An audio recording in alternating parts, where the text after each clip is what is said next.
Para compartir vínculo y dice... Ok, estamos en vivo entonces en YouTube. Sí.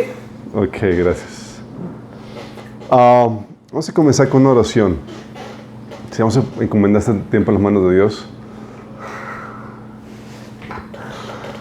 Padre Celestial, Señor bendito, venimos delante de ti, Señor. Quita el velo de entendimiento que pueda haber en este lugar, Señor, en las personas que estamos aquí, en las que nos están sintonizando. Reprende todo de las tinieblas, Señor, en nuestros corazones y que podamos salir de aquí transformados por el poder de tu palabra. Te lo rogamos, Señor, en nombre de Jesús. Amén. Ok. Los niños van a su clase, gracias. Sí. Y el bebé también. Thank you. Estamos viendo el tema de la iglesia. Sí, esta es la sesión 2. Vimos la vez pasada toda la dinámica de la temática con respecto a la iglesia. Vimos el por qué surgió la iglesia. ¿Se han preguntado eso? A los que no estuvieron, se pusieron al corriente, ¿verdad? Esperemos que sí. Está ya actualizado el tema. Esta es la sesión 2 y se llama La Iglesia, Jesús es el Señor. Está en la página de Minas. Y haciendo un pequeño brevario, resumen de lo que fue la semana pasada, habíamos platicado acerca de por qué surgió la iglesia. La iglesia habíamos visto que surgió por el rechazo que tuvo el pueblo de Israel a su Mesías. Y la iglesia surge como el primer grupo de personas que aceptan a Jesús como el Señor, como el Mesías, el Hijo de Dios. ¿Sí? Israel lo rechaza, entonces dice Dios, ok, ustedes lo rechazan, hay Mesías para todo el que quiera. Y el que quiera aceptarlo, Él es el Mesías. Y a los primeros que lo aceptaron, a este grupo de personas que sí han aceptado a Jesús como el Mesías, se convierte en este grupo que se llama la iglesia. Entonces eso es lo que habíamos comentado la vez pasada. Y por lo mismo, una de las cuestiones básicas que entendimos dentro de esta dinámica de la iglesia es que la profesión de fe de la iglesia es un aspecto básico, medular, en lo que define qué es iglesia o quiénes son iglesia y quiénes no. ¿Por qué? Porque habíamos comentado que la roca sobre la cual iba a estar fundamentada o fundada la iglesia era la creencia o el concepto de que Jesús es el Cristo, el Hijo de Dios. ¿Se acuerdan que habíamos visto esto la semana pasada? Mateo 16, del 15 al 18 habla acerca de eso. Por eso Jesús era muy contundente con respecto a eso. Decía que si no creen que yo soy quien afirmo ser, morirán en sus pecados. Él les decía a sus oyentes en Juan 8:24.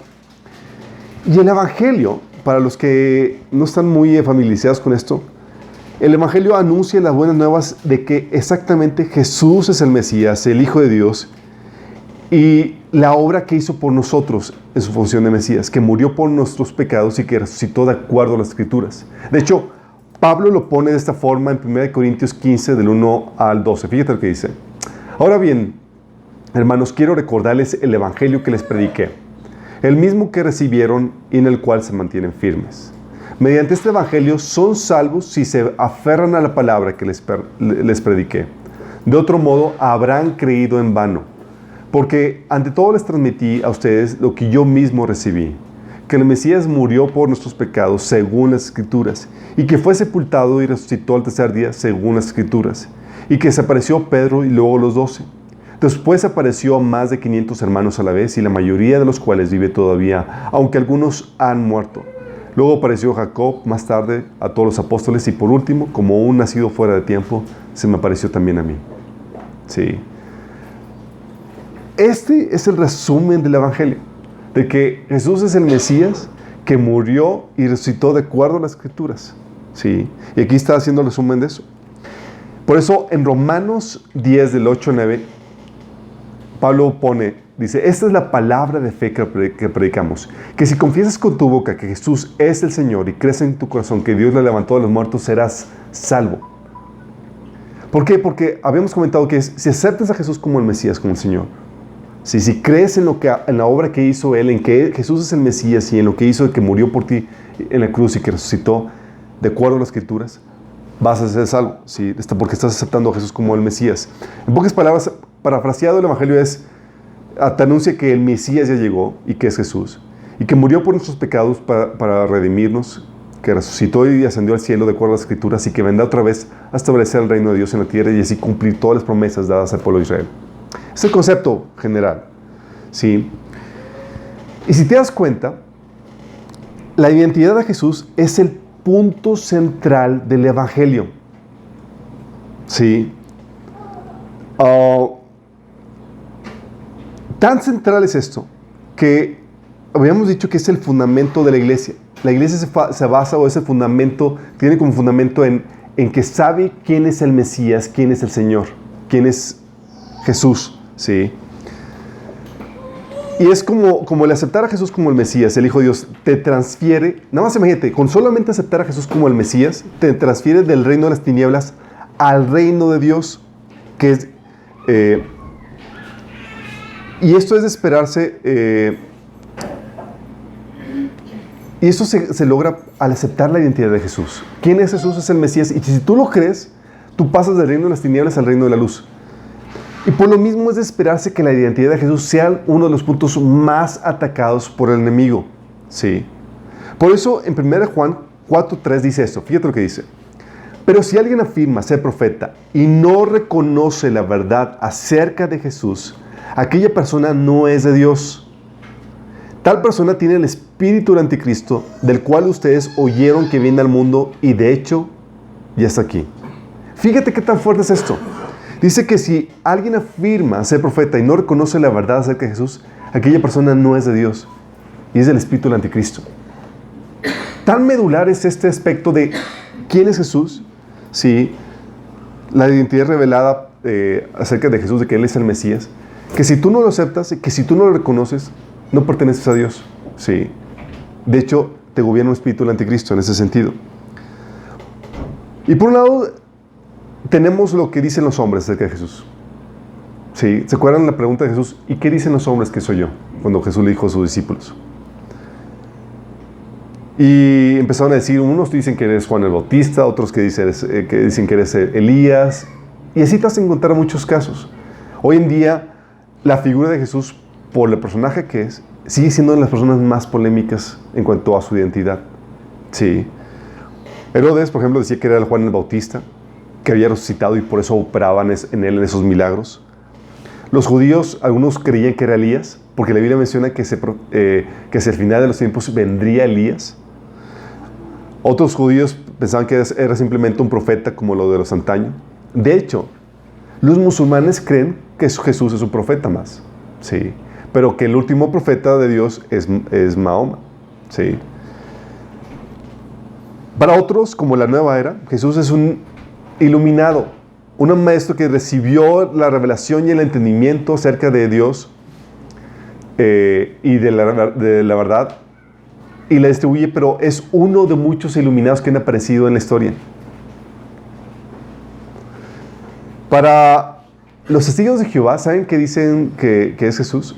Para los testigos de Jehová, Jesús no es más que un ángel encarnado, que se supone que es el arcángel Miguel o Gabriel, no me acuerdo, uno de esos dos, que se encarnó y que se hizo, y que es Jesús, ¿sí? Un ángel encarnado. Para los mormones, Jesús es uno de los hijos de tantas mujeres que tuvo Dios, que tiene Dios, hermano de Satanás, ¿sí? Para los gnósticos, por ejemplo, el Mesías Jesús es un espíritu que nunca se hizo carne, porque en su creencia el espíritu y el cuerpo el cuerpo es inherentemente malo, pecaminoso, y no podía ser que algo tan santo y tan puro ocupara un cuerpo humano. Entonces para ellos les ligaban eso. Por eso dice Juan que si alguien no confiesa que Jesús vino en cuerpo humano, es del anticristo. ¿Sí? ¿Sí te das cuenta?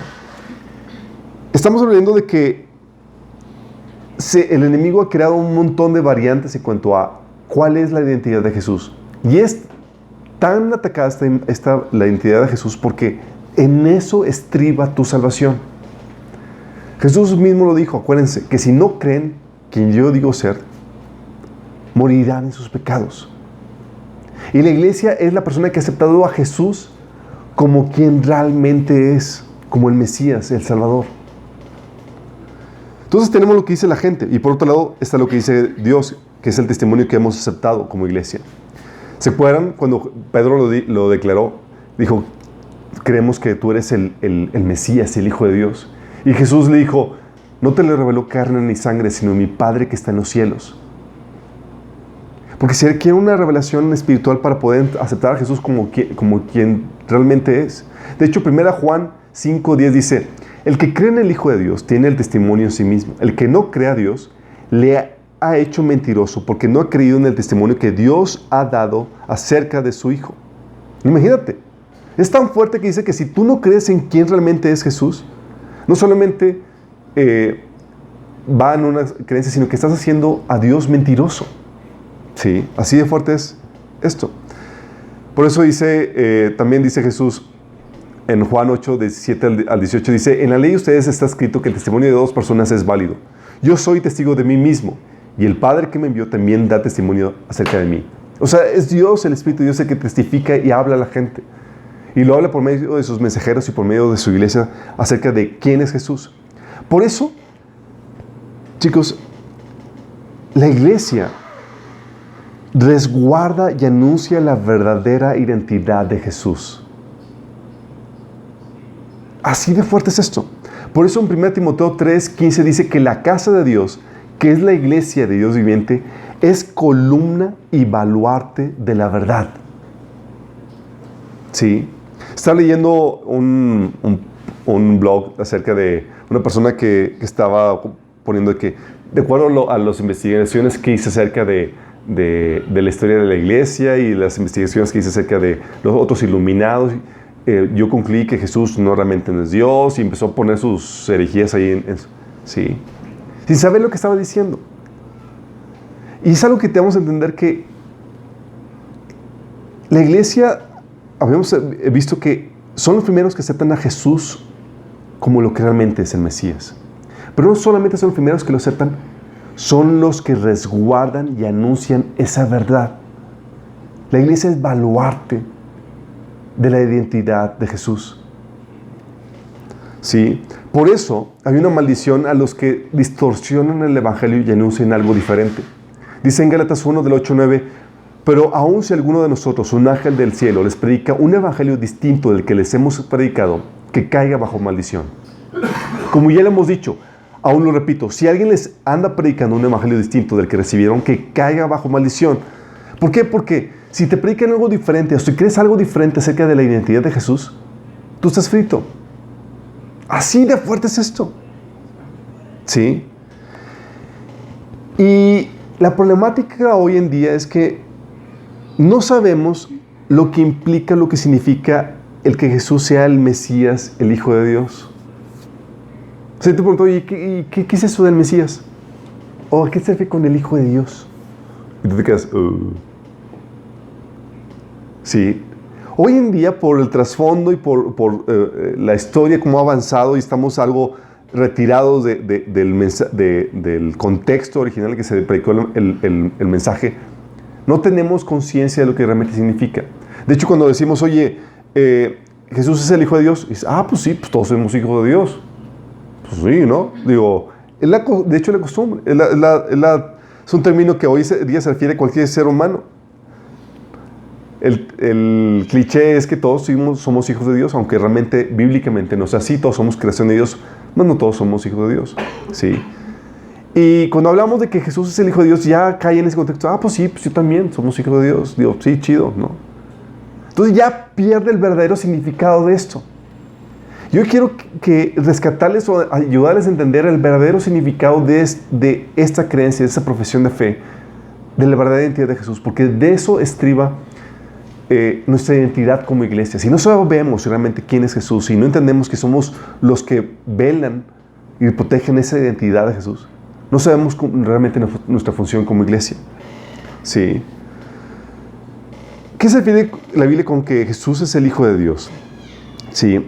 Déjame aclararte que el término de Hijo de Dios es un término que se refiere cuando Dios interviene directamente en la concepción o en la creación de un ser. ¿Sí? Los ángeles, por ejemplo, se les llama hijos de Dios porque fueron creados directamente por Dios, no por ningún intermediario, directamente. A Adán, por ejemplo, se le llamaba hijo de Dios porque Dios lo creó directamente. A nosotros se nos llama, ¿sabes cómo?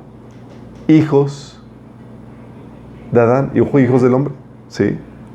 Porque somos producto de la unión entre un hombre y una mujer, ¿sí? Bueno, Jesús sale de eso, ¿sí? Todos los seres humanos, excepto Adán, son hijos del hombre, ¿sí? Son descendientes o son producto de la unión de un hombre y una mujer. En el caso de Jesús no es así. ¿Se acuerdan el pasaje de Lucas 1 del 34 al 35 donde se le presenta el ángel a María y le dice que iba a tener un hijo? Entonces María le dijo al ángel, ¿cómo será esto? Pues no conozco varón. Y eso de que no conozco varón se refiere a no he tenido relaciones sexuales, ¿sí? Respondiendo el ángel le dijo, el Espíritu Santo vendrá sobre ti y el poder del Altísimo te cubrirá con su sombra. Dice, por lo cual, también el santo ser que nacerá será llamado Hijo de Dios. ¿Por qué? Porque está Dios interviniendo directamente en la concepción y en la formación de este pequeño. Sí. Tiene la parte humana porque utilizó la simiente de la mujer. Por eso Jesús utilizaba también el título del Hijo del Hombre. Tú ves en los evangelios y vas a encontrar que se refiere al Hijo del Hombre, el Hijo del Hombre. Pero también utiliza el Hijo de Dios, ¿sí? Que es la parte divina, es concebido por el Espíritu de Dios y por tanto es Hijo de Dios, ¿sí? Su Padre no fue ningún ser humano, fue Dios mismo. Si vamos entendiendo la dinámica en ese sentido. Las implicaciones de esto son fuertes porque cuando hablamos de que Jesús es el Hijo de Dios, hablamos de que no acarrea la semilla de corrupción, es decir, la naturaleza pecaminosa que todos los seres humanos tienen. Él no tenía inclinaciones naturales a pecar, como todo ser humano. Todos tenemos esa naturaleza pecaminosa porque la heredamos de Adán. Bueno, él no la tenía. De hecho, la Biblia dice que él fue tentado en todo, pero sin pecado. No había pecado en él. Por tanto, ¿sabes cuáles son las implicaciones de que Jesús no tenía pecado? No podía morir. La paga del pecado es muerte. Y si él no pecado, no podía morir. Por eso Jesús decía, ese mandamiento recibe mi Padre, ¿sí? De que yo tengo autoridad para poner mi vida y volverla a tomar. Nadie me la quita, ¿sí? Si él no hubiera decidido entregar su vida, nadie se la hubiera podido otorgar, ¿sí? Por eso él no podía morir o la muerte no lo podría retener, porque él era sin pecado. Son implicaciones de ser hijo de Dios, chicos, ¿sí? Y eso fue confirmado en su resurrección. Dice Romanos 1 del 3 al 4, dice, la buena noticia trata de que su hijo, en su vida terrenal, él fue descendiente del rey David. Quedó demostrado que era el Hijo de Dios cuando fue resucitado de los muertos mediante el poder del Espíritu Santo. Él es Jesucristo nuestro Señor. En otra versión dice, este evangelio habla de su Hijo, que según la naturaleza humana era descendiente de David, pero que según su espíritu de santidad fue designado con poder Hijo de Dios por la resurrección. ¿Sabes qué está diciendo? Está hablando de que la resurrección es una muestra de que en él operaba el Espíritu de Santidad, no había pecado. ¿Por qué? Porque si Jesús hubiera tenido pecado, no hubiera resucitado, chicos. Simplemente merecía morir, porque la paga del pecado es muerte. Y el momento que resucitó quedó comprobado, ¿sí?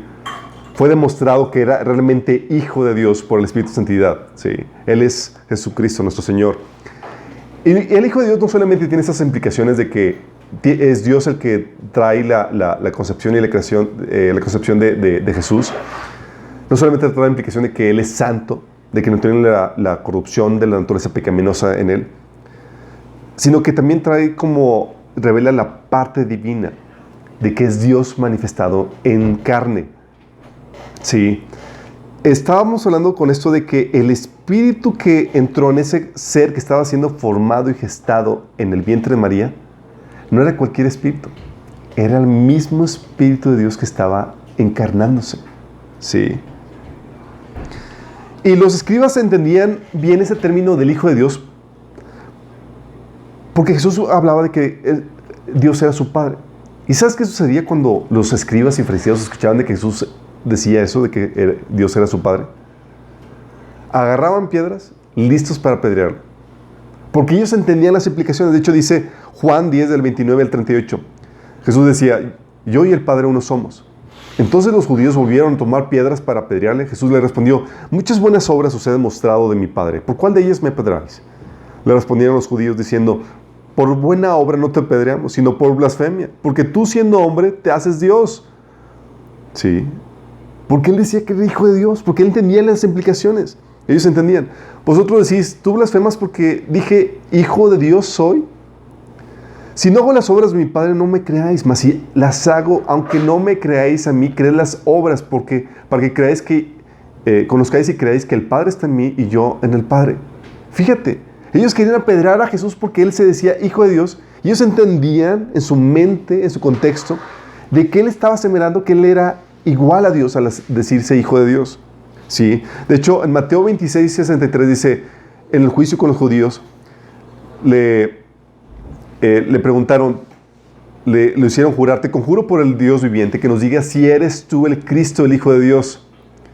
Y luego ante Poncio Pilato en el juicio, los judíos le respondieron, nosotros tenemos una ley, y según nuestra ley, debe de morir porque se hizo a sí mismo Hijo de Dios. Imagínate, Jesús fue entregado a morir porque él decía ser Hijo de Dios. ¿Sí? Y es que los líderes judíos entendieron exactamente lo que Jesús quiso decir con esa frase, Hijo de Dios. El ser Hijo de Dios significa ser de la misma naturaleza de Dios. El Hijo de Dios es parte de Dios. En clamar ser de la misma naturaleza de Dios, de hecho, era ser Dios mismo, siendo una blasfemia para los líderes judíos por lo que ellos demandaron la muerte de Jesús.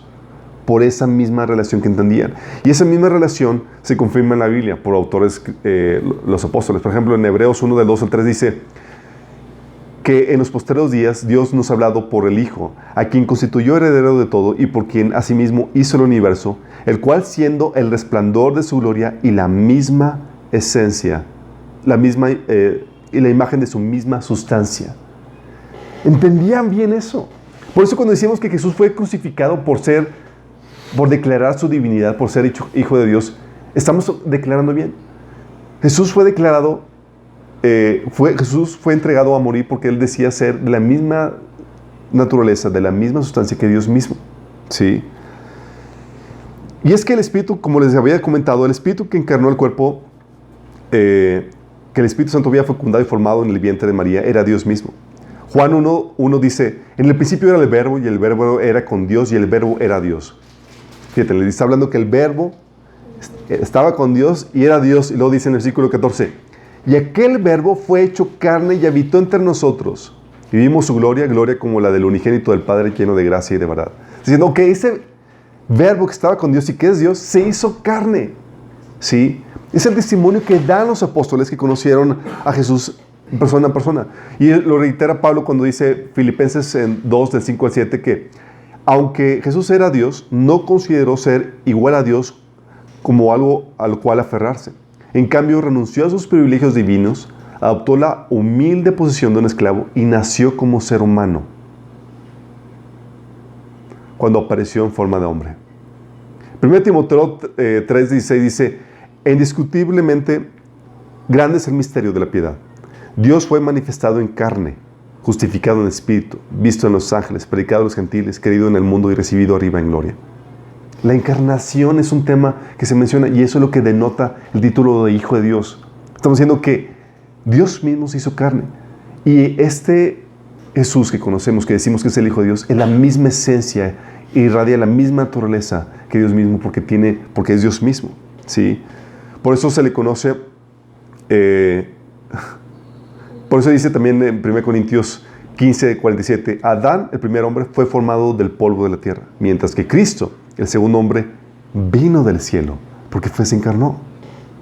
Y esto, chicos, no solamente es un asunto del Nuevo Testamento, es algo que se profetizó en el Antiguo Testamento. En el Antiguo Testamento se profetizaba que el Jehová iba a venir y que toda carne lo iba a ver y que iba a ser el rey. Sí, por ejemplo, en Isaías 40, del 3 al 5 dice que un profeta prepararía el camino a Jehová. Dice, vos que clamad en el desierto, preparad camino a Jehová, enderezad calzada en la soledad a nuestro Dios. todo valle se ha alzado, y bájese todo monte y collado, y lo torcido se enderece, y lo áspero se allane. Y se manifestará la gloria de Jehová, y toda carne juntamente la verá, porque la boca de Jehová ha hablado. ¿Y saben que este pasaje de qué habla? Está hablando de Juan el Bautista que prepara el camino, ¿de quién? De Jesús. Estaba profetizando la encarnación de Jehová que iba a venir, ¿sí? También no solamente la encarnación de Jehová, de que iba a venir, que un profeta iba a preparar su camino, sino también se profetizaba en el Antiguo Testamento que sería traspasado, que Jehová iba a ser traspasado. Imagínense. Dice Zacarías 12:10, dice que: y derramaré sobre la casa de David, sobre los moradores de Jerusalén, espíritu de gracia y de oración, y mirarán a mí, a quien traspasaron, y llorarán como se llora por hijo unigénito, afligiéndose por él como quien se aflige por el primogénito. ¿Jehová traspasado? ¿Cómo puede ser eso? Sí, porque se encarnó, y lo vimos en la persona de Jesús, quien fue traspasado al momento de la crucifixión. También se profetizaba en el Antiguo Testamento que este Mesías, que Jehová sería el rey sobre la tierra. Dice: y Jehová será rey sobre toda la tierra. En aquel día Jehová será uno, y uno su nombre. Zacarías 14:9. ¿Y sabes quién va a ser rey sobre toda la tierra? Jesús. Sí. También se profetizaba que habría necesidad de invocar el nombre de Jehová para ser salvo. Dice: y todo aquel que invoque el nombre de Jehová será salvo. ¿Y sabes el nombre de quién tenemos que invocar para ser salvo? El nombre de Jesús. Estaba profetizado en el Antiguo Testamento de que Dios mismo, Jehová, vendría, y vino en la persona de Jesús. Y eso es lo que cuando decimos que Jesús es el Hijo de Dios, trae toda esa connotación. Estamos hablando y realzando la divinidad de Jesús, de que es Dios encarnado, que refleja la imagen del Padre tal cual aquí en la tierra. Sí. Por eso vemos que en todo el Nuevo Testamento concuerda el comportamiento del testimonio de Jesús y de los apóstoles que dieron en el Nuevo Testamento. ¿A qué me refiero? Sí. Tú ves en la Biblia que Jesús es declarado Dios e igual a Dios. Y hay un montón de pasajes, se los puse aquí en la... Es un tema que ya hemos platicado antes, cuando vimos el tema de Jesús, quién es el tal Jesús. Como que ya les puse los versículos para que lo puedan ver a detalle. En el Nuevo Testamento tú ves que los apóstoles y tanto Jesús declaran a Jesús como Dios e igual a Dios. También que la gente se postra ante Jesús, y Él lo acepta. Sí. Y la Biblia en el Antiguo Testamento menciona que no te debes de postrar ante ningún otro Dios, ante ningún otro más que ante Dios. ¿Se acuerdan incluso cómo los amigos de Daniel, por no querer postrarse ante la imagen, fueron lanzados al horno de fuego? Sí. Por este mismo detalle. Y Jesús aceptaba con toda claridad de que se postraran ante Él. Y los apóstoles también lo hacían. También demandó para sí mismo un amor que solamente se le debe a Dios. Dios te ordenaba que ames a tu prójimo como ¿qué? A ti mismo. Y a Dios por encima de ti. Y Jesús decía que si tú amas a alguien más que Él, no eres digno de Él. Él te pedía una lealtad que solamente se le debe a Dios. Sí. También el que perdona los pecados cometidos contra Dios. Él recibió honra y adoración. De hecho, famosos pasajes de adoración en Apocalipsis, como Apocalipsis 5:13, que dice: al que está sentado en el trono, ¿quién es? Dios. Y al Cordero sean la alabanza, la honra, la gloria, el poder por los siglos de los siglos. ¿Sí? Y la Biblia enseña en el Nuevo Testamento que es el nombre de Jesús el que hay que invocar para ser salvo. Con eso te estás dando cuenta de lo que implica llamar a Jesús o creer que Jesús es el Hijo de Dios. Si tú crees que Jesús es el Hijo de Dios en término como hoy se utiliza normalmente, donde somos hijos de Dios y Jesús pues también era Hijo de Dios, estás mal, no sabes lo que está implicando, no tienes el contexto bíblico histórico de lo que se refiere. Cuando hablamos de que Jesús es Hijo de Dios, estamos hablando de que es Dios encarnado, no producto de la unión entre hombre y mujer, sino producto de la intervención sobrenatural divina para la concepción de este pequeño. ¿Sí? ¿Vamos entendiendo? ¿Y a qué nos referimos con el Mesías? Jesús es el Mesías, el Hijo de Dios. Ya vimos que es el Hijo de Dios. ¿Y el Mesías?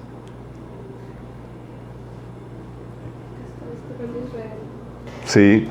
Es algo que habíamos comentado la vez pasada. Sí. El Mesías era la persona era el rey que estaba esperando Israel, el salvador que estaba esperando el Israel. Sí, pero déjame darles el término, ¿de dónde viene la palabra? La palabra Mesías en griego se traduce como Cristo, en español es el ungido. Sí. Y la traducción literal es aquel a quien reposa el Espíritu de Dios. Sí. Y esto es importante porque quiero que entiendas que la Biblia me enseña que cuando Dios hizo carne, se despojó de sus atributos de Dios. Y se limitó a ser un ser humano 100%, aunque Él era Dios. Él se despojó. Como se despojó de sus atributos divinos y vivió enteramente como hombre, Él vivió enteramente como hombre, pero déjame explicarles a la forma en que Adán vivió antes de la caída. Sí, por eso se le conoce a Jesús como el segundo Adán. Y como vivió a la forma de un ser humano enteramente, o sea, Jesús no estuvo, cuando estuvo aquí en la tierra, usando sus poderes divinos y su omnisciencia y su omnipresencia, y no estuvo haciendo nada más que actuando como ser humano. Entonces, cuando hacía sus milagros, ¿dependía de quién? Del Espíritu Santo. Por eso dependía del poder y la presencia del Espíritu Santo. Jesús decía en Mateo 12, 28 y Lucas 4, del 18 a 19, que Él hace los milagros por el Espíritu Santo. Y eso es lo que es la connotación del Mesías, ¿sí? Es aquel en quien reposa el Espíritu Santo. A diferencia de todos los seres humanos, Jesús nació con el Espíritu Santo. Jesús fue concebido y estaba lleno del Espíritu Santo. Y tenía una comunión con Dios por eso mismo, porque no había pecado en Él. Tú y yo nacimos en pecado, nacimos separados de Dios, con esa naturaleza pecaminosa. Entonces, primera connotación del Mesías es que es aquel en quien reposa el Espíritu de Dios. La segunda es que también en el Antiguo Testamento tú ves que el Mesías era la persona escogida o investida por Dios para hacer una tarea. Tú ves que cuando a alguien era escogido e investido por Dios como para ser sacerdote, profeta, rey, ¿qué hacían en el Antiguo Testamento? Lo ungían, ¿sí? Y venía la presencia del Espíritu de Dios sobre ellos para que pudiera llevar a cabo la tarea que se les estaba encomendando, ¿sí? Y es aquí donde, cuando hablamos de que Jesús es el escogido, el investido por Dios para hacer una tarea, llega la tarea, bueno, ¿qué tareas? Porque en el Antiguo Testamento tú ves que había la función de sacerdote, incluso había personas ungidas para hacer cuestiones artísticas, ¿sí? ¿Qué tareas? Cuando hablamos del Mesías, hablamos de que la tarea para la cual había sido ungido era la de Salvador. El pueblo de Israel esperaban al Mesías, el cual sería el Salvador. No solamente que los libraría de los gobiernos que los tenían oprimidos, sino Salvador, porque también destruiría el imperio de la muerte y de Satanás. Sí.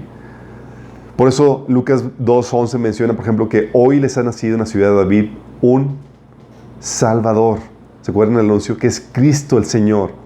La tarea para la cual había sido ungido, investido, era para salvar. Hechos 4:12 menciona, por ejemplo, en ningún otro hay salvación, porque no hay otro nombre bajo el cielo dado a los hombres en que podamos ser salvos. Estamos hablando de que cuando hablamos de que Jesús es el Mesías, el Salvador, de que solamente Él está investido para llevar a cabo esa tarea. Es decir, no hay ningún otro. ¿Vamos? Por eso mencionan los apóstoles en Hechos 4:12, lo que les leí, de que en ningún otro hay salvación, porque no hay otro nombre bajo el cielo dado a los hombres en que podamos ser salvos. Él solamente ha sido investido para esa tarea. Él solamente puede llevarlo a cabo. Por eso en Juan 3:16 al 18 Jesús lo mencionaba. Dice, porque tanto amó Dios al mundo, que dio a su Hijo unigénito, para que todo el que cree en Él no se pierda, sino que tenga vida eterna. Dios no envió a su Hijo al mundo para condenar al mundo, sino para salvarlo por medio de Él. El que cree en Él no es condenado, pero el que no cree ya está condenado por no haber creído en el nombre del Hijo unigénito de Dios. Fíjate lo fuerte que es esto. Te está diciendo que no hay salvación a ningún otro. ¿Por qué? Porque Él es el ungido, Él es el Mesías. Él fue destinado para esa función. Y tan absoluto es esto, que decimos, oye, Jesús es el Mesías, el Salvador, que no hay salvación fuera de Él. Así de fuerte es esto.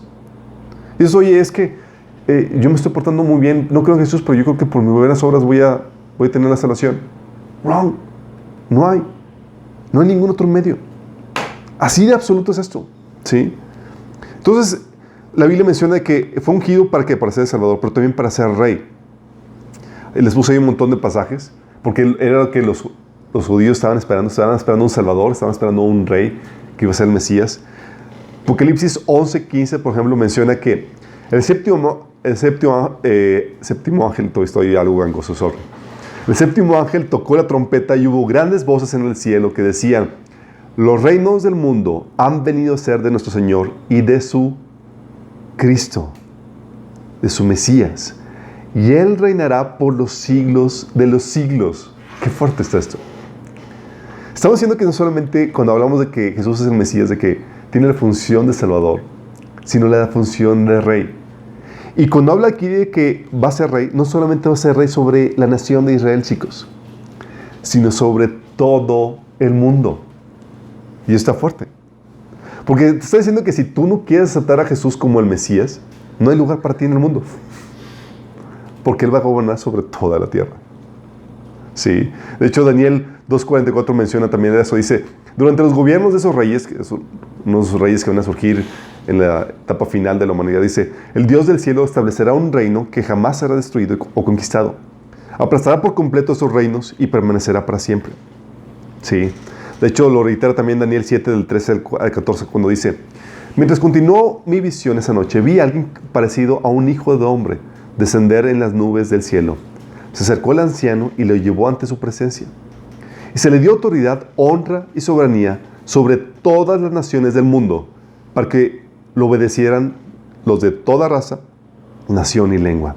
Su gobierno es eterno y no tendrá fin. Su reino jamás será destruido. ¡Wow! ¡Qué fuerte!, ¿no? Entonces no solamente tiene la función de Salvador, sino la función de Rey.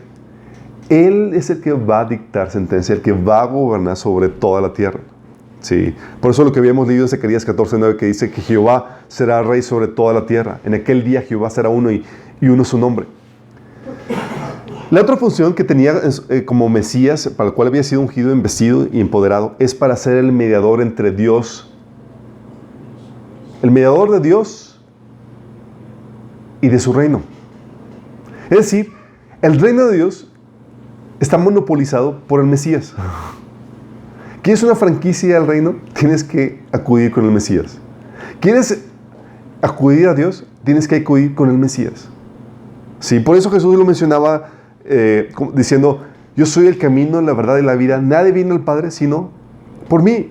Y lo reiteran los apóstoles cuando dice, porque hay un solo Dios y también un solo mediador entre Dios y los hombres, Cristo Jesús, hombre.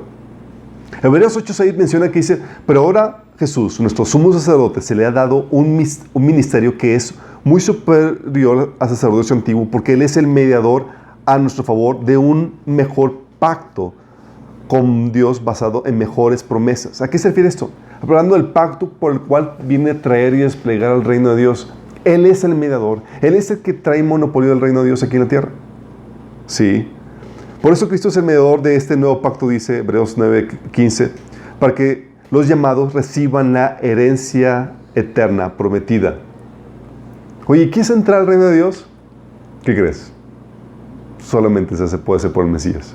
Él tiene el monopolio. Él ha sido investido para ser el intermediario entre Dios y su reino con el resto de los hombres. Qué fuerte, ¿no? ¿Vas a estar entendiendo lo fuerte y lo absoluto que es esto? Porque en teoría la iglesia es la baluarte, es la que resguarda esta verdad acerca de la identidad de Jesús para la tierra. Y esa función de mediador, chicos, tiene la función de sacerdote, de abogado, de juez. Y en la Biblia menciona que Jesús es el sacerdote según la orden de Melquisedec. La Biblia menciona que si hemos pecado podemos ir ante el Padre y que Jesús va a interceder por nosotros como abogado. Y también como juez. Sí. Dice Juan 5 del 22 al 23. Además el Padre no juzga a nadie, sino que todo juicio lo ha delegado en el Hijo, para que todos honren al Hijo como honran al Padre. ¿Sí te das cuenta lo fuerte que es esto? Hablando que Dios no va a juzgar a nadie. Básicamente quien hace todo es Jesús, el Mesías. Él se va a encargar de establecer el reino, de poner orden. Él se va a encargar de salvar al mundo, ¿sí? Y Él se va a encargar de juzgar al mundo, ¿sí? De mediar todo esto. Ahora quiero que entiendan esto. Esta concepción del Mesías, del Hijo de Dios, chicos, es un término judío, que se entiende en una mente judía porque han sido enseñados así por todo el Antiguo Testamento. Pero cuando el Evangelio sale del judaísmo para extenderse a los gentiles, a los no judíos, está la problemática cuando tú dices, oye, es que Jesús es el Cristo, el Mesías. Para ellos, ¿eh? Sí, algo así como tú y yo ahorita. Aunque somos iglesia y en teoría deberíamos saber, somos baluarte de la verdad e identidad de Jesús y anunciamos quién es, con todo lo que implica. Hoy en día le pregunto, oye, Cristo, ¿el Señor es el Cristo? Ah, sí. No saben lo que significa. Entonces, lo que hicieron los apóstoles, lo que hicieron los predicadores, sí, como no resonaba el término de Cristo Mesías con ellos, se usó un término sinónimo para los gentiles. ¿Saben cuál es? El término de Señor.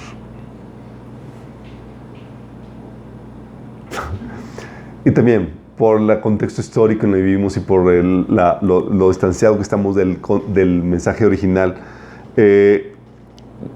decimos, pues chido, Señor. A mí me dicen señorita, te dicen Señor, otro me dicen don, etc. ¿Sí? No me refiero a un mero título para mostrar educación al referirte a una persona como señor, señorita y todo eso. ¿Sí? No. En los tiempos del Nuevo Testamento, la palabra Señor, que en griego es Kyrios o Kurios, como le quieran poner, significa y daba la connotación de Señor, de dueño, de amo, de divino, de aquel a quien tiene la autoridad suprema. Esa es la connotación que generaba. De hecho, esta palabra, Kyrios, lo usaban, ¿saben para quién? Para referirse al César. El César reclamaba ser el Señor, porque él que tenía autoridad suprema en el Imperio Romano, y también porque no solamente tenía autoridad suprema, sino porque César se declaraba ser Dios. ¿Sí? Por eso los cristianos morían, chicos. Porque ellos rechazaban declarar al César Señor. Dicen, no, César no es Señor, Jesús es el Señor. ¿No lo quieres aceptar como Señor, César? Sí, esa es la connotación. De hecho, lo usaban para referirse a César, lo usaban para referirse a sus dioses, porque tenía la connotación de autoridad suprema y de divinidad, ¿sí? Y los cristianos lo usaban para traducir la palabra, las citas del Antiguo Testamento que hablaban de Jehová. ¿Sabes cómo lo traducían en el Nuevo Testamento? En vez de decir Jehová, todo aquel que invoque el nombre de Jehová será salvo, utilizaban la palabra Kyrios para referirse a Jehová. Sí, teniendo el contexto, el léxico griego de ese entonces. Entonces, cuando la Biblia menciona que Jesús es el Señor, sí, está hablándolo en ese contexto de autoridad suprema, de autoridad divina. ¿Vamos entendiendo lo fuerte que es esto? Es la forma de traducir a la mente gentil la idea del Mesías, su divinidad y su autoridad. Por eso, en Romanos 10, del 8 al 9, Pablo dice, esta es la palabra de fe que predicamos, que si confiesas con tu boca que Jesús es el Señor y crees en tu corazón que Dios lo levantó de los muertos, serás salvo. ¿Ahora entiendes? ¿Ahora entiendes? Entonces, cuando dices que Jesús es el Señor, está hablando de que es la autoridad suprema, que es divino. Dice que si tú confiesas con tu boca esa creencia, que si tú lo aceptas así, y crees en tu corazón que Dios lo levantó de los muertos, serás salvo. ¿Vamos entendiendo la dinámica? Por eso Filipenses 2 del 9 al 11 dice, Por lo cual Dios también lo exaltó hasta lo sumo, le dio un nombre que es sobre todo nombre, para que en el nombre de Jesús se doble toda rodilla de los que están en los cielos y en la tierra y debajo de la tierra, y toda lengua confiese que Jesucristo es el Señor, para gloria de Dios Padre. Sí, déjame explicarte esto. En este contexto, en este pasaje tan sencillo, tú entiendes ahora ya con el significado de Señor, todo cuadra. Porque ¿cómo es que Dios vaya a obligar a que todos se postren ante alguien más cuando Dios prohíbe que te postres ante alguien más que no sea Dios mismo? Dice que Dios va a ordenar que todos los que están arriba en el cielo, abajo en la tierra y en la tierra, que doblen rodilla y confiesen ante Jesús y que lo confiesen como Señor. Cuando entiendes el concepto de Señor, entiendes, ya hace sentido. ¿Sí? Porque está declarando su divinidad. Él es Dios. ¿Sí? Y todos esos chicos empiezan a surgir todo el concepto de la Trinidad en ese sentido, de que Dios es Dios en tres personas. Por eso, le explicaba a los Pablo cuando hablaba de que tenían que aceptar a Jesús como el Señor. Eso sí resonaba en la mentalidad griega, en la mentalidad gentil.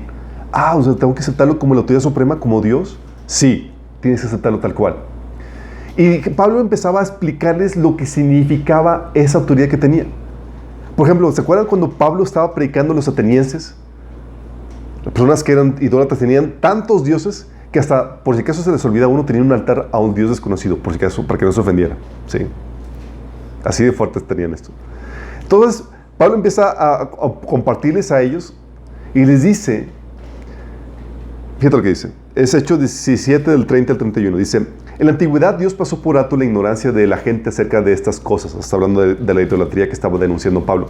Pero ahora Él manda que todo el mundo en todas partes se arrepienta de sus pecados y vuelva a Él, pues Él ha fijado un día para juzgar al mundo con justicia por el hombre que Él ha designado, y le demostró a todos quién es ese hombre al levantarlo de los muertos. ¿Qué está diciendo? Está diciendo, este Señor que yo predico, que es Jesús, que es el Señor, entre sus funciones es la función de que es ante Él a quien vas a dar cuentas.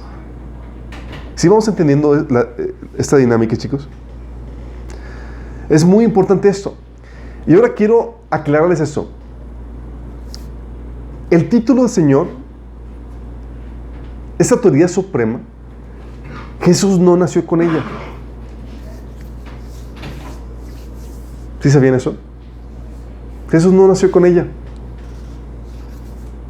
Jesús nació con la naturaleza divina, pero acuérdense que se despojó de todo. Posición, atributos divinos y todo, y se hizo hombre. Y nació como hombre. Y la autoridad que tenía como hombre en su estancia en la tierra era limitada. Sí. Por eso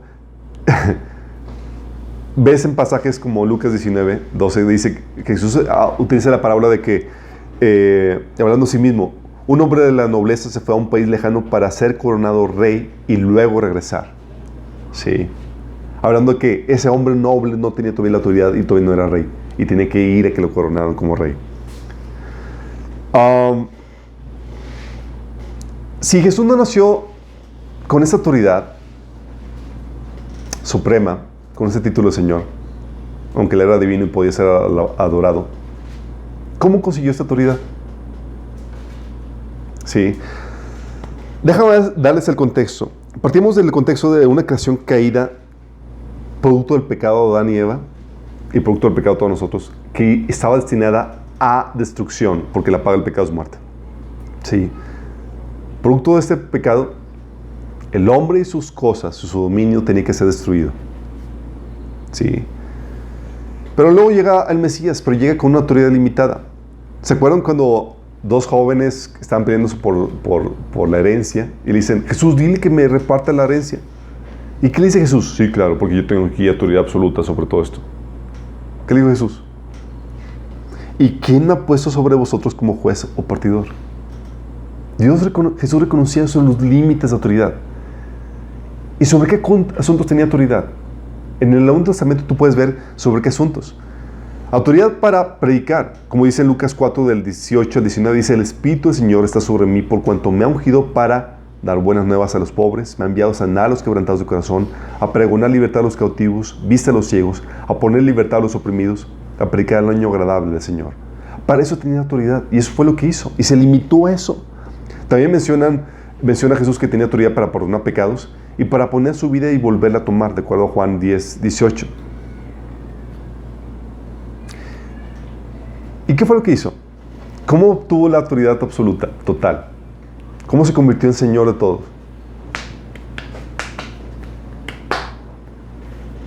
¿Saben cómo? Compró todo con su sangre. Sí, redimió al creyente, chicos. Dice la Biblia en Apocalipsis 5:11 que con su sangre compró para Dios gente de toda raza, lengua, nación, pueblo y nación. Y fíjate lo que dice. El término de redimir, chicos, en la Biblia, cuando tú veas redimir, redención, es un término de compra, es una transacción de compra-venta. Sí, estoy comprando. Estoy redimiendo. Con su sangre efectuó el pago. Sí, redimió al creyente, pero no solamente el creyente. ¿Saben a quién también compró Jesús? Al incrédulo. Oye, ¿me compró a mí? Sí, también, pero también a ti que no crees. Óytelas. Sí. Y no solamente compró al incrédulo, no solamente compró al ser humano, también compró su reino, es decir, compró la tierra. Y no solamente compró la tierra, chicos, compró la creación entera. Fíjate lo que dice Colosenses 1:20. Dice: por medio de Cristo, Dios reconcilió todas las cosas, tanto las que están en la tierra como las que están en el cielo. ¿Qué? Todas las cosas. Haciendo paz mediante la sangre que derramó en la cruz. Y Dios el Padre, chicos, aceptó el precio. Porque el precio de la sangre, porque es la sangre de Dios mismo. ¿Cómo podría la sangre de Jesús comprar todo? Porque es la sangre de Dios mismo. Su muerte la usó como medio de transacción, la cual su sangre es más valiosa que toda la creación junta, chicos, porque es la de Dios mismo. ¿Vamos entendiendo cómo estuvo esto? Por eso se le dio autoridad sobre todo. Hizo la transacción por medio de su muerte, compró con su sangre. Y ya que compró y resucitó, es lo que dice. Aparece a sus discípulos y le dice: chicos, se me ha dado toda autoridad en el cielo y en la tierra. Y es, oh my goodness. Si estamos dando cuenta de la magnitud de esto, estamos diciendo que Jesús es Señor aquí y allá, y que Él gobierna. Y a los que están viendo el tema de escatología, vemos que Jesús promete esta misma autoridad a los suyos. Que cuando te das cuenta de esto, te quedas asombrado. Por eso dice en 1 Corintios 15:28 que Dios ha sometido todo a su dominio. Al decir que todo ha quedado sometido a su dominio, es claro que no se incluye a Dios mismo, quien todo lo sometió a Cristo. ¿Sí? Dios fue el que hizo la operación, la transacción. Ok, Señor, tu sangre, lo que te doy, mi creación, a ti que la estás comprando con tu sangre. Por eso, como se le dio autoridad sobre todo, chicos, ahora tiene sentido que ante Él se doble toda rodilla, como viene en Efesios 2, del 9 al 11. Dice: por lo cual Dios también le exaltó hasta lo sumo y le dio un nombre que es sobre todo nombre, para que en el nombre de Jesús se doble toda rodilla de los que están en el cielo y en la tierra, debajo de la tierra, y toda lengua confiese que Jesucristo es el Señor, para la gloria de Dios Padre. Por eso, no solamente ante Él se va a doblar toda rodilla, por eso es Él el que juzgará a todo ser humano. ¿Sí sabes que tú no vas a ser juzgado por Dios el Padre? No, mi chavo. Tú fuiste comprado por Jesús. Y vas a dar cuentas a Jesús por tu vida. Él es el que te va a juzgar. No importa seas cristiano o no. ¿Estamos entendiendo esto? Sí. Por eso dice Pablo en Hechos 17, 30 y 31, dice que Dios ha fijado un día en que va a juzgar al mundo con justicia por el hombre que Él ha designado, y les demostró a todo el mundo quién es ese hombre al levantarlo de los muertos. ¿Quién es ese hombre? Jesús. Sí. Ahora entiendes por qué no solamente Dios dice en la Biblia que no solamente vamos a juzgar al mundo. Ahora entiendes por qué Pablo enseña que Cristo y su iglesia, porque va a compartir la autoridad de Cristo, no solamente va a juzgar al mundo, sino también a los ángeles. 1 Corintios 6:3 dice que también a los ángeles habrá juzgar. ¿Estamos entendiendo esto? Si te das cuenta cómo la soberanía, las implicaciones de lo que Jesús hizo en la cruz sobrepasan nuestra dimensión terrenal y abarca a toda la creación de Dios. Por eso Él va a suprimir todo dominio, toda autoridad, toda potencia, porque es preciso que el reino esté que haya puesto a sus enemigos por debajo de sus pies. Y eso, chicos, no depende si crees en Él o no. No depende de tu fe en Él o no.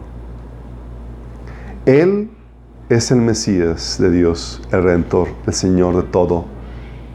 Lo creas o no lo creas. La iglesia, sí, anuncia esto: la identidad de Jesús y la autoridad de Jesús. Entonces, como Él es el dueño de todo, chicos, Jesús es el que determina a quién se perdona y a quién no. Él determina a quién se le dará vida y a quién se le dará destrucción. Y Él le determinó ya. Todo el que se arrepienta y crea en el Evangelio, se le dará vida. Sí. Déjame ponértelo de esta forma. Sí. Dice la Biblia en Hebreos 2:14 que Jesús vino a destruir al que tenía el imperio de la muerte, que es el diablo. ¿Por qué causa del pecado? Sí. Satanás era el señor de la humanidad, pues el primer hombre con su desobediencia se sometió a Satanás y se convirtió en su esclavo, junto con toda su descendencia. Todos nosotros. Pues todo el que ha pecado es esclavo del pecado, dice Juan 8:34. Entonces imagínate la escena. Si un territorio inhóspito, encadenado, atormentados por demonios, llevaba a Satanás a toda la humanidad junto con él al lago de fuego de destrucción. Satanás sabía que, de acuerdo a la ley de Dios, el alma que pecare merece morir. Y eso era lo que le daba derecho legal. Por eso el acusador argumentaba delante de Dios: Señor, por tu ley, ellos y todo lo que les pertenece merece ser destruido. Así que toda la humanidad encadenada a Satanás iban como reos para destrucción.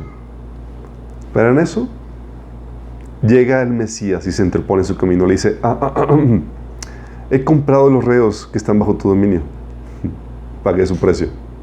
Pagué su muerte. Imagínate la escena. Satanás y sus demonios se quedan en shock cuando el Mesías le quita la cadena porque jalaba a todos los presos. Luego voltea y le dice a los reos: las reglas cambian, chicos. Ahora yo decido quién muere y quién no. Por ley debían morir, pues quebrantó la ley. Ahora solo morirán los que no crean en mí. Y luego voltea a Satanás y le dice, y a sus demonios, y les dice: por cierto, también los compré a ustedes. Ahora yo soy su Señor. Y como tal, yo y mis redimidos nos haremos cargo de ustedes. ¿Te das cuenta de lo que va implicando la redención? No solamente compró a la humanidad que iba camino a perdición, compró todo. Por eso Jesús y su iglesia, que va a compartir su autoridad, va a juzgar todo. Por eso Pablo decía a los cristianos de Corinto, dice: ¿no se dan cuenta que vamos a juzgar a este mundo? ¿No se dan cuenta que vamos a juzgar incluso a los ángeles? ¿Sí te das cuenta? Y esta es la cuestión, chicos. La verdadera iglesia acepta a Jesús como el Mesías, como el Hijo de Dios, como el Señor. Ese es el sello que distingue a la verdadera iglesia. En la iglesia reposa sobre la concepción de Jesús y exhibe esta reverencia, este temor, esta devoción por el que nos compró.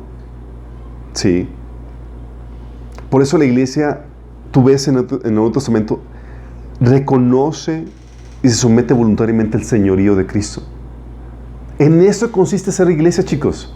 Somos los primeros que aceptamos el señorío voluntariamente de Jesús. Ya es Señor de todo. Ahorita se nos está dando la oportunidad de que, chicos, si ahorita lo haces voluntariamente, te sometes al señorío de Jesús, si lo aceptas como el Señor, tú vas a formar parte de este grupo de personas que van a compartir con Él su autoridad y su gloria. Efesios 5, 23 al 24 dice: el marido es cabeza de la esposa como Cristo es cabeza de la iglesia. Sí. Dice, Él es el salvador de su cuerpo, que es la iglesia. Así como la iglesia se somete a Cristo, de igual manera la esposa debe someterse en todo a su marido. Sí. Fíjate lo fuerte que es esto. Dios está haciendo la analogía aquí, está dando el entendimiento de que así como la esposa está sometida a su esposo, es la figura de que la iglesia está sometida a la cabeza que es Cristo. ¿Y en cuántas cosas? En todo. Sí. Así de fuerte. ¿Por qué? Porque la iglesia reconoce el Señor, que Jesús es el Señor. Colosenses 1:18 dice que Jesús es también la cabeza del cuerpo, que es la iglesia. Sí. 1 Corintios 8:6 dice: para nosotros no hay más que un solo Dios, el Padre, de quien todo procede y por el cual vivimos, y no hay más que un solo Señor, es decir, Jesucristo, por quien todo existe y por medio del cual vivimos. Efesios 4, del 4 al 6 dice: hay un solo cuerpo y un solo espíritu, así como también fueron llamados a una sola esperanza, un solo Señor, una sola fe, un solo bautismo, un solo Dios el Padre de todos, que está sobre todos y por medio de todos y en todos. ¿Qué está hablando? Sí, está Dios el Padre, pero tenemos a Dios encarnado, que es Cristo, que es el Señor de todos. Sí. Por eso, chicos, esta fidelidad, como conocemos a Jesús como el Señor, nos sometemos a Jesús. La iglesia se somete a Jesús por encima de todo. Por encima de las tradiciones, por encima de mandamientos de hombres, por encima de cualquier cosa. En Hechos 4, del 18 a 19, los apóstoles les decían, cuando les estaban ordenando que no predicaran acerca de Jesús, les decían, los llamaron y ordenaron determinantemente que dejaran de hablar y enseñar acerca del nombre de Jesús. Pero Pedro y Juan replicaron: ¿es justo delante de Dios obedecerlos a ustedes en vez de obedecerlo a Él? Juzguen ustedes mismos. Entonces la verdadera iglesia reconoce y se somete al señorío de Jesús. ¿Tú sabes que eres iglesia cuando tú lo has aceptado como el Señor? ¿Estamos entendiendo? Una iglesia falsa es la que no acepta su señorío o no cree que Él es el Señor. ¿Te imaginas tú llegar a un nuevo trabajo y te dicen, Él es tu jefe? Sí. Pero lo tratas como subordinado y le empiezas a dar órdenes. O algo está mal en ti y no sabes cómo relacionarte con la persona, o definitivamente no crees que Él es tu jefe. Porque es imposible que si tú crees que realmente Jesús sea el Señor, es imposible que si crees eso, lo trates como subordinado o como tu chichincle. Si crees que realmente es Jesús, lo vas a tratar como tal. Lo vas a reverenciar como tal. Por eso Jesús le reclamaba en Lucas 6:46, ¿por qué me llaman Señor, Señor, y no hacen lo que les digo? ¿Estamos entendiendo? Este es el síntoma de una falsa iglesia. Sí. Mateo 7:22-23 dice: muchos me dirán en aquel día, Señor, Señor, no profetizamos en tu nombre, y en tu nombre echamos fuera demonios, y en tu nombre hicimos muchos milagros, y en tu nombre, y entonces les declararé, nunca os conocí, apartados de mí, hacedores de maldad. Porque la iglesia se distingue por este concepto. No solamente resguarda la identidad de Jesús, acepta su señorío y se somete a Él. Son los primeros, acuérdense, que han aceptado a Jesús como el Señor, como el Mesías, como el Hijo de Dios. Y eso se traduce en fruto. Tu vida refleja que quieres o que estás viviendo en sumisión a tu Señor. Y la iglesia invita a que los demás se sometan ahorita en este periodo al señorío de Jesús. Somos iglesia, chicos. ¿Qué hacemos? Invitamos a otros a que se sometan ahorita voluntariamente al señorío de Jesús. No porque no lo vayan a hacer, lo van a hacer. Sí, todos van a doblar rodilla delante de Jesús. sino que ahorita lo hagan voluntariamente para que puedan ser salvos. La condición de la vida eterna es ahorita voluntariamente sométete. Dice Romanos 1:15, por medio de Cristo, del Mesías, Dios nos ha dado a nosotros como apóstoles el privilegio y la autoridad de anunciar por todas partes a los gentiles lo que Dios ha hecho por ellos, a fin de que crean en Él y lo obedezcan, lo cual dará gloria a su nombre. La verdadera fe implica, chicos, un arrepentimiento, un cambio de señorío. Ya no eres tu Señor, y es una iglesia, ya te sometiste al señorío de Jesús, ya aceptaste como Señor. Sí, implica un cambio de reino, donde tú dejas de ser rey y donde Jesús ahora viene a reinar. A los que lo aceptan voluntariamente encontrarán amnistía. ¿Saben qué es amnistía? Palabra dominguera, lo estoy utilizando para aumentar su vocabulario. Amnistía significa perdón de pecados. Es lo que un gobierno extiende a la gente cuando dices que vamos a extender perdón de pecados. Al que se somete. Oh.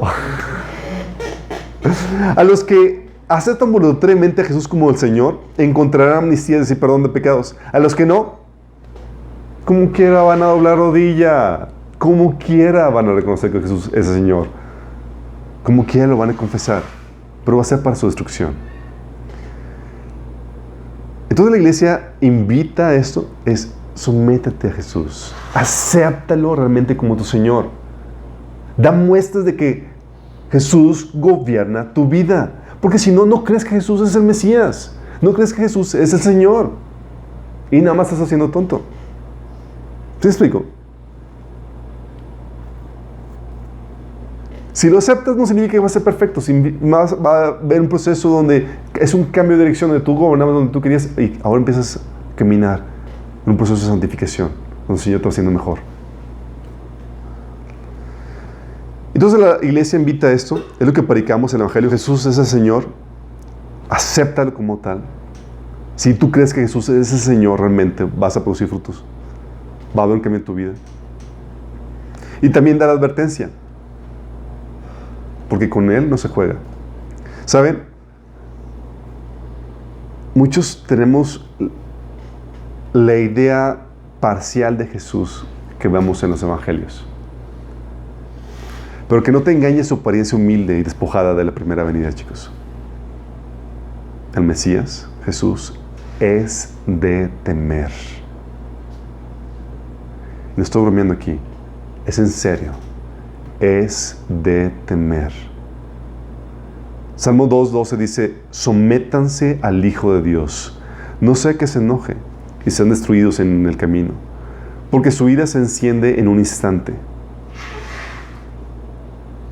¡Qué fuerte!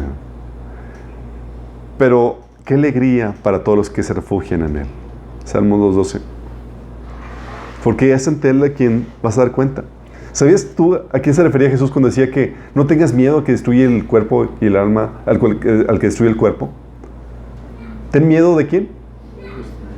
Al que tiene capacidad de mandar a destruir el cuerpo y el alma en el infierno. ¿Saben a quién se refiere? Al mismo.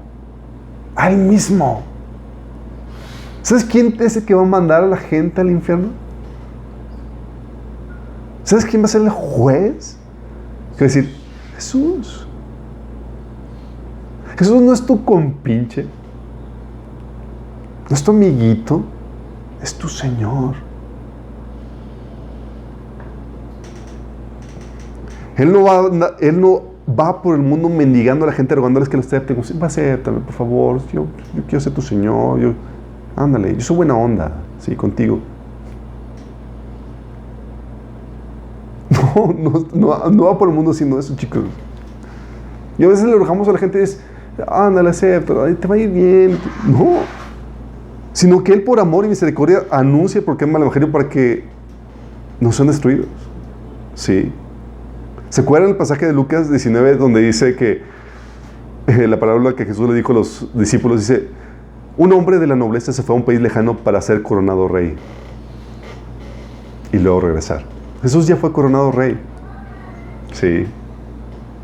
Pero sus súbditos lo odiaban y mandaron tras él una delegación a decir: no queremos a este por rey. Graves problemas.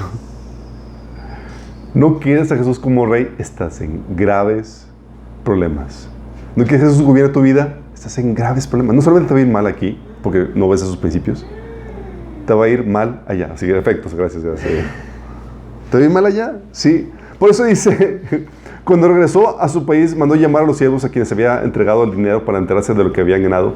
Luego en el versículo 27 dice, fíjate lo que dice Jesús: en cuanto a esos enemigos míos que no querían que yo fuera su rey, tráiganlos y ejecútenlos aquí mismo en mi presencia.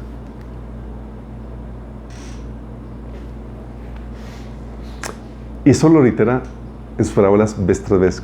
Dice Jesús en otro episodio que cuando el Hijo del Hombre venga y establezca su reino, Él retirará de su reino todo el que peca y ese pecado y lo mandará al fuego que nunca se acaba. Y se reitera vez tras vez. Juan el Bautista lo menciona, que Él es el que tiene el... ¿cómo se llama? Para cortar la hoz, trae la hoz y Él va a juntar el trigo en su lugar y la paja la va... ¿Quién es Él que va a hacer eso? Jesús. Con Jesús no juegas. Con Jesús, temor reverente. Sí. Y cuando alguien te invita a que aceptes a Jesús como tu Señor, a esto nos referimos. Si tú no lo aceptas, no hay problema. Pero te damos la advertencia: serás destruido. No hay perdón de pecados para ti. Habrá muerte eterna. Porque Él no va a dejar. Él va a determinar quién entra al reino y quién no. ¿Y qué crees? La tierra entera va a pertenecer a su reino. El mundo entero, el universo eterno, va a ser gobernado por Él. ¿Vamos entendiendo la dinámica ahora? ¿Lo que significa esto? Y tal vez tú no estás viendo y dices: oye, yo no quiero que me vaya mal. Sí, o tal vez pensabas que eras iglesia, pero vivías tú siendo como tu Señor, como tu Rey. Ese es el momento donde puedes cambiar de tu reino, a que te rindas voluntariamente. Sí. Haz de cuenta que Dios te rodeó, ¿sí? Tu ciudad, que eres tu vida, que eres tú. Y el Señor te dice: ríndete y entrégate por las buenas. Y te va a ir bien, te voy a dejar con vida. Si no te rindes y te entregas por las buenas, vas a ser destruido. Sí. Esa es la oportunidad que tienes para rendirte al Señor, para aceptarlo voluntariamente. Él va a ganar. Tal vez tú has estado haciendo lo que tú quieres. ¿Va a implicar que vas a dejar lo que tú quieres? Sí, pero vas a salir con vida. Y te va a ir bien cuando pruebas su señorío y dices: ¡uy, qué genial! ¿Sí? Porque al final de cuentas, has vivido las malas decisiones que tomas en tu vida. Sí, bueno, el Señor te va a ayudar a corregir eso. ¿Sí? Lo hace por tu bien, te ama. Si quieres tomar esta decisión de aceptar a Jesús como el Mesías, el Hijo de Dios, el Señor, te voy a invitar a que hagas esta oración. Sí. Dice la Biblia que todo aquel que invocar el nombre del Señor será salvo. Invocarle significa pedirle salvación. Es una oración de te pones a cuenta. Es una oración de cedes tu reino, tu vida al Señor. Si quieres hacerlo, puedes decirle ahí estas palabras: Señor Jesús, el día de hoy me rindo a ti. Te pido que me perdones mis pecados, que me salves. Hoy te acepto como mi Señor, mi Salvador, mi Mesías. Y te pido que vengas a reinar mi vida. Cámbiame y sálvame. Si hiciste esto, va a haber consecuencias. Una muestra del verdadero arrepentimiento, del verdadero cambio de señorío, es que, uno, vas a empezar a leer la Biblia para saber qué dice tu Señor. Si no empiezas a leer la Biblia, no lo aceptaste como tu Señor. ¿Sí? Tú quieres hacer lo que tú quieres. Y vas a empezar a congregarte con aquellos que te van a estimular, a ayudar a crecer en la fe. Entonces, con esto concluimos. ¿Por qué es importante esto, chicos? Porque la iglesia es la que resguarda y anuncia la identidad y autoridad de Jesús, del Mesías. Somos el baluarte, la columna de la verdad en ese sentido. Y los que anunciamos al mundo entero de que se sometan al Señor, de que lo acepten. Sí, proclamamos al Señor como el único Salvador, donde fuera de Él no hay salvación. No las buenas obras.